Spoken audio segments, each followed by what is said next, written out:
124 Swiss lawmakers condemn Beijing's transnational repression of Falun Gong.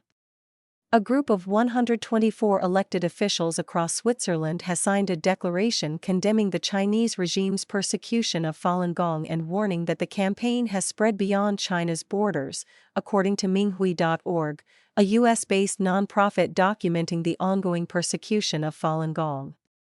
The signatories include 3 members of Switzerland's Council of States, 11 members of the National Council, and more than 100 cantonal and municipal lawmakers from 7 cantons.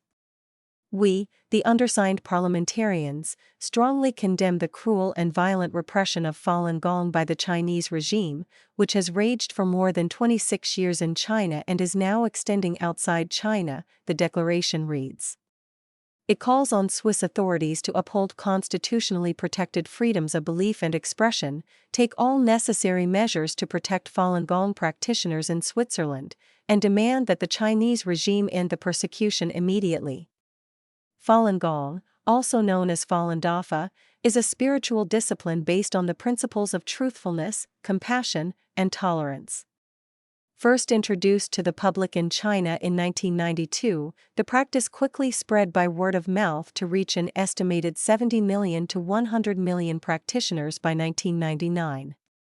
The Chinese Communist Party, fearing that Falun Gong's popularity threatened the regime's power, launched a brutal campaign on July 20, 1999, to eradicate the practice.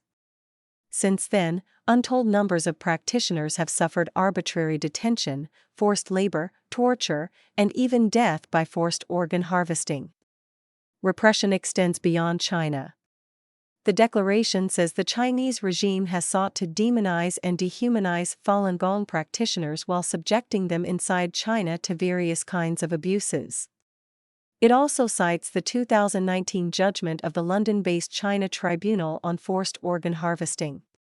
The Independent People's Tribunal concluded that forced organ harvesting had taken place in China for years on a significant scale and that Falun Gong practitioners had been one, and probably the main, source of organs. The declaration states that the persecution is no longer confined to China. It cites reports of threats, physical assaults, surveillance, censorship, and intensified propaganda targeting practitioners abroad. Those concerns place Falun Gong practitioners within a wider pattern of the CCP's transnational repression already documented in Switzerland. A Swiss government-commissioned study, commonly known as the Weber Report, examined pressure directed at Tibetan and Uyghur communities in the country. The researchers documented surveillance at public events, intimidation, pressure exerted through relatives in China, suspected refugee espionage, and efforts to cultivate informants inside diaspora communities.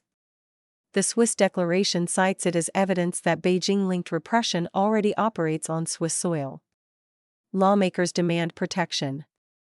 The signatories represent Switzerland's federal, cantonal, and municipal levels of government. Their declaration assigns responsibility to both the Swiss government and Beijing through 3 demands. It calls on Swiss authorities to enforce the fundamental freedoms guaranteed by the federal constitution, particularly freedom of belief and expression, and to take all necessary measures to protect Falun Gong practitioners in Switzerland. The signatories also urge Switzerland to confront the Chinese government directly and press Beijing to immediately halt this inhuman and unjust persecution.